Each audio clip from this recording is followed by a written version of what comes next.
Hi, in this video, I'm going to demonstrate the use of a while loop in R, one of a few control structures covered in a series of videos. So the main topic for this video is the while loop. If you're interested in some of the other control structures, like a if statement or a for loop, make sure you look at some of the other videos. That should help you out. Okay. So what is a while loop? I'll give you an example on the right here. So a while loop begins by testing an initial or stop condition.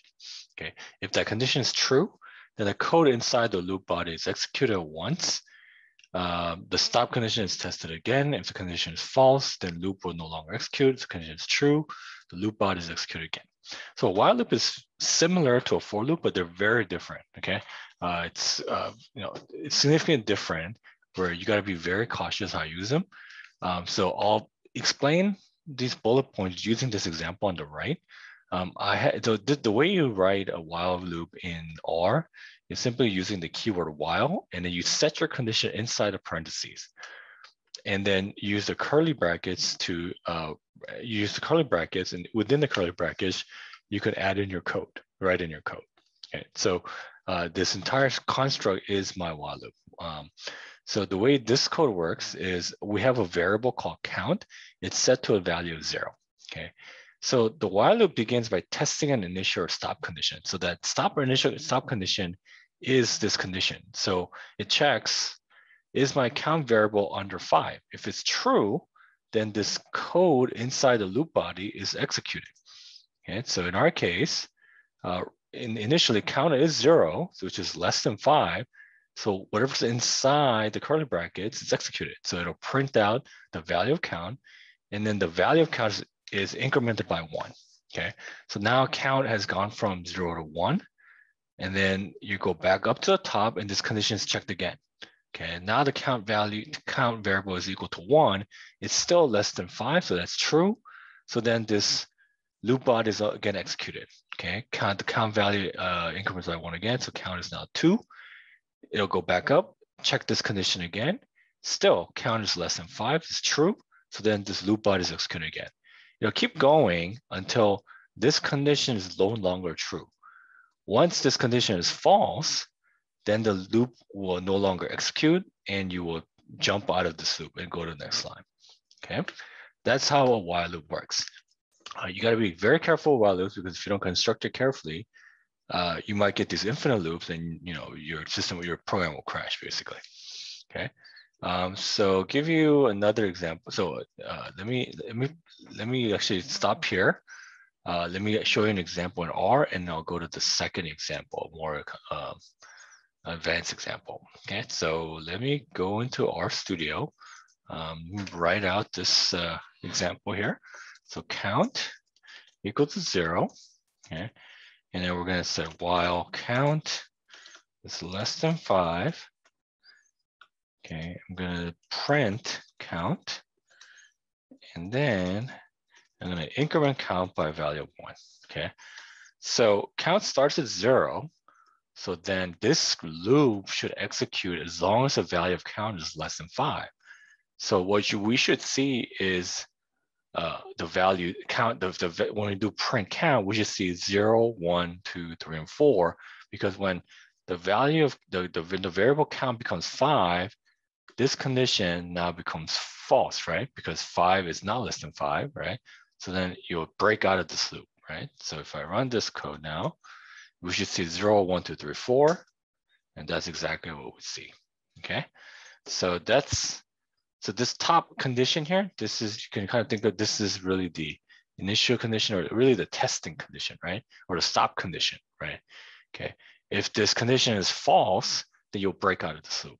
As long as this condition is true, R will continue to execute this loop. Okay, it'll continue executing this loop body, whatever program you write in this loop body, okay, until this condition is no longer true. Okay, this is a simple example of a while loop.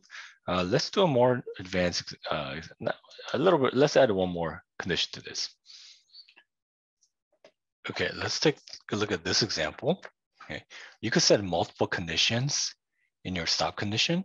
So here I set a variable x equal to 3. Okay, and then I set up this while loop where as long as the value of X is between 1 and 5, it'll execute this, the loop body, the code inside this loop, inside the curly brackets.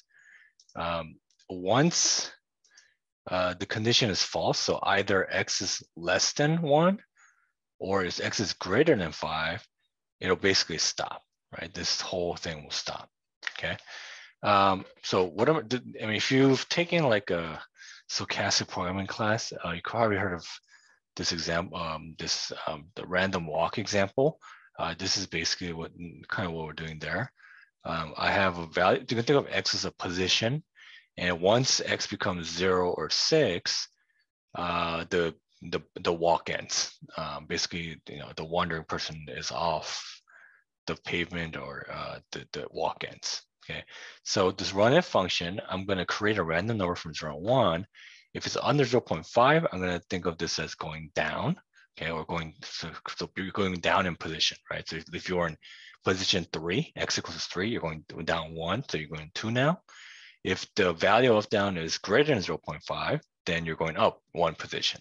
Okay, so X is X plus 1 now, right? So this is random, so we don't know, but as soon as the value of X hits either 0 or 6, this while loop should stop, okay?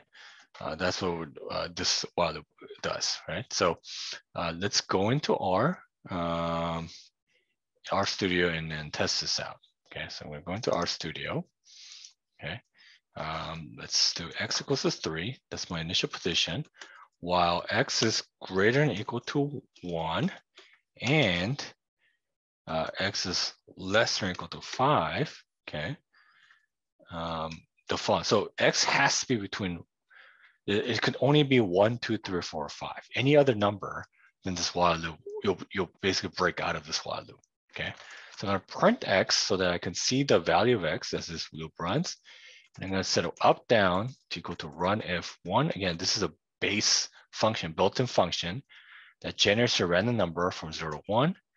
And then if up, down is less than 0.5, I'm going to assume this means I'm going down in 1 position. So X will be X minus 1. Okay. And then else, then the up, down is going to be a value greater than 0.5. Then X will be X plus 1. Okay. So let me put it like this. Okay. And let's run this and see what happens. And here we go, 3, 4, 5, 4, 5. So once I hit 1, okay, so my guess is on the next one, we've hit 0, basically, right? Okay, so this loop no longer runs. Okay, we try it again. It's random, so it'll change every time. So this one's a little bit longer, right? Okay, let's try one more time.